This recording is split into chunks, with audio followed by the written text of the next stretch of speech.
Yummy! Telecasters, what's not to love? This is an American Deluxe Telecaster. And what's so deluxe about it? Well, it's kind of like Telezilla. It's got a bunch of modern ergonomics. It still has the look and basic functionality of an old Telecaster, but it's got all kinds of modern ergies, as I like to say.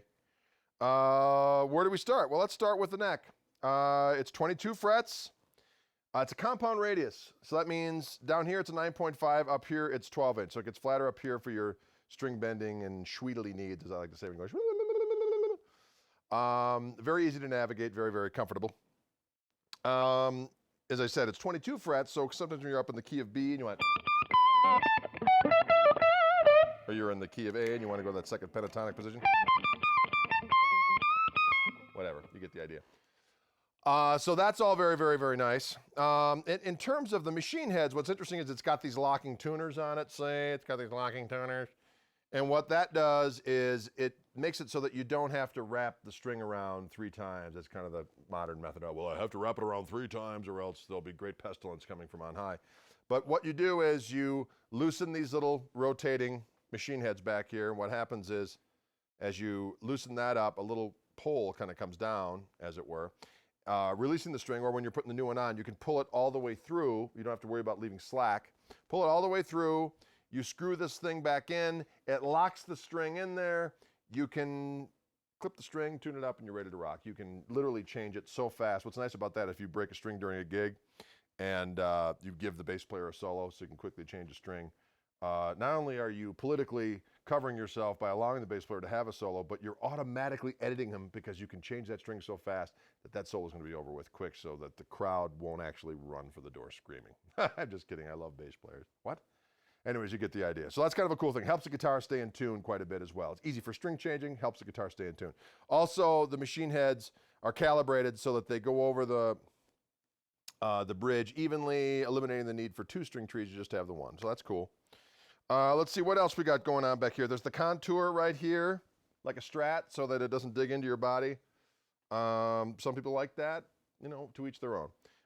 This has also, electronically speaking, it's got some different things going on. The new American Deluxes have the now 3rd generation of the Noiseless Pickup developed by Fender Musical Instruments. The first one was called just the Noiseless Pickup. The second one was called the SCN, sorry, Sumerian Cobalt.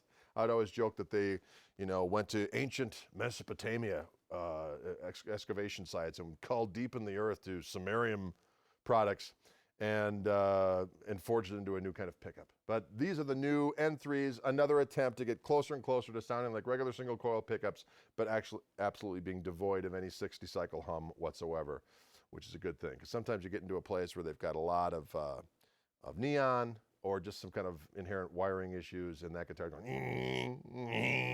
and that's no fun sometimes.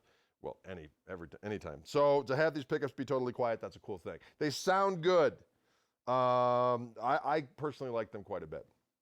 The bridge on this bad boy is the old American Standard bridge. There's actually a new American Standard bridge. This is the older one, 6-saddle bridge to help it keep in tune.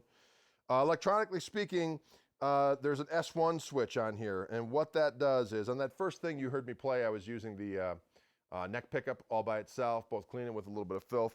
The middle pickup selection, you can actually be just in parallel like you usually are. Put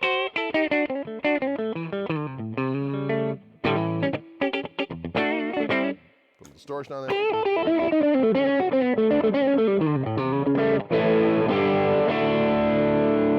What this does when you press this little button here, this S1 switch, it takes the pickups and puts them in series instead of in parallel, and adds a little capacitor in there as well, I think. I'm not technically that astute, but I know that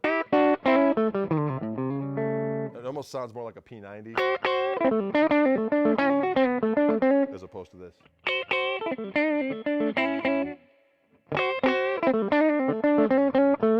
Sounds real good with gain.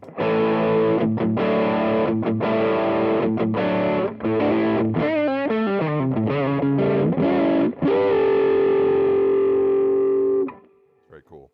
Now, also, the back pickup's got classic Teletone.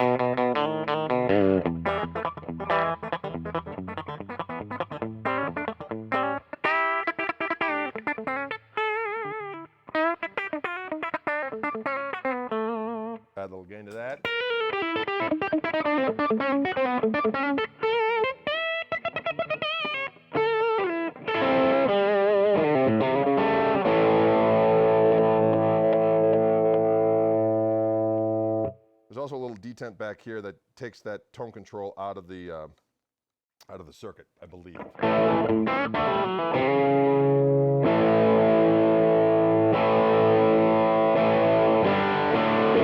That is correct.